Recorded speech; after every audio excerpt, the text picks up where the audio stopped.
বন্ধুরা, এই গরমের দিনে খুব হালকা পাতলা ভাবে বানাচ্ছি ঝিঙে আলু আর বড়ির একটা নিরামিষ তরকারি। তো খুব সুস্বাদু হয়। তো দেখতে থাকুন। প্রথমে দিয়ে দিয়েছি সামান্য পরিমাণ সর্ষের তেল, আর এই তেলের মধ্যে ফোড়ন হিসেবে দিয়ে দিলাম হাফ শুকনো লঙ্কা, তেজপাতা আর কিছুটা পাঁচফোড়ন। আর এই যে দেখতে পাচ্ছেন বড়িগুলো, এই বড়িগুলো আমি দিয়ে দেবো। কিছুটা মসুর ডালের বড়ি নিয়েছি, আর কলাই ডালের বড়িটা একটু বড় ছিল তাই ওটাকে ভেঙে দিয়েছি। তো আপনারা যে কোনো একরকম বড়ি দিয়েও করতে পারেন। তো আমার হাতের কাছে যা ছিল আমি সেটাই দিয়েছি। তো বড়িটা একটু ভেজে নেওয়ার পর এর মধ্যে অ্যাড করে দেবো একটা আস্ত টমেটো। তো টমেটোটা অপশনাল, আমার হাতের কাছে ছিল দিলাম। আপনারা টমেটো ছাড়াও এটা করে নিতে পারেন। তো বেশি টুকরো করে দিয়ে একটু গোটা থাকবে বলে এরকমভাবেই দিয়েছি। আর দিয়ে দেবো এই আলুটা আমি সিদ্ধ করে রেখেছি।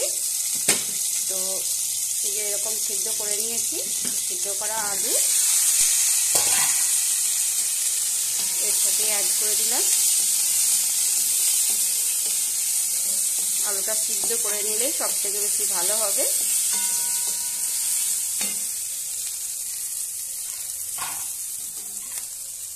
এবার দিয়ে দেবো ঝিঙেটা। ঝিঙেটা গোল করে চাকা চাকা করে মাঝে একটা ফালা করে দিয়েছি, আমি ছোট ছোট করে কেটে নিয়েছি। যেহেতু ঝিঙে খুব নরম সবজি হয় তাই একটুখানি সময় লাগে, সেদ্ধ হতে খুব বেশি সময় লাগে না। আমি একসাথে ভালো করে এগুলোকে নেড়ে নেব। আর আমি তো বন্ধুরা, এবার আমি মিশিয়ে দিচ্ছি পরিমাণ মতো নুন, হলুদ আর মিষ্টি। তো এবার দিয়ে এটাকে দিয়েও ভালো করে নাড়াচাড়া করে নিচ্ছি।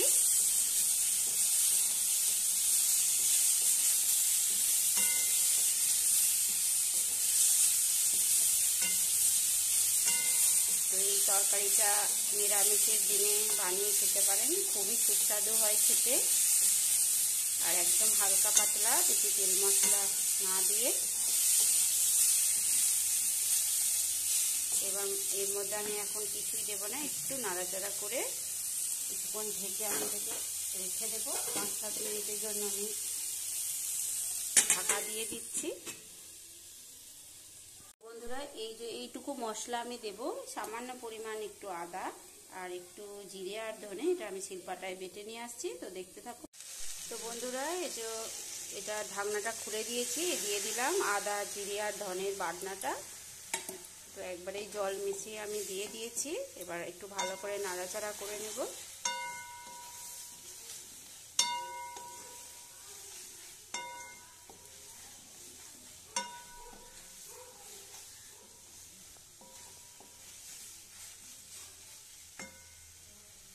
তো বন্ধুরা, এই যে ভালো করে কষানো হয়ে গেছে।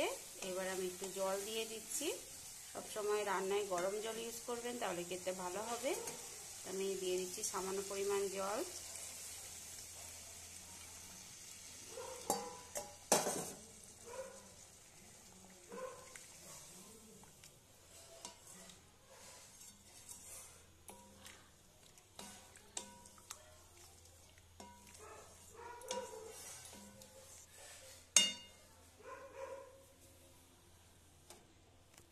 তো বন্ধুরা, এবার হয়ে গেছে। ওপর থেকে দিয়ে দিলাম একটুখানি চেরা কাঁচা লঙ্কা বা থেতো করা কাঁচা লঙ্কা দিয়ে দিলাম।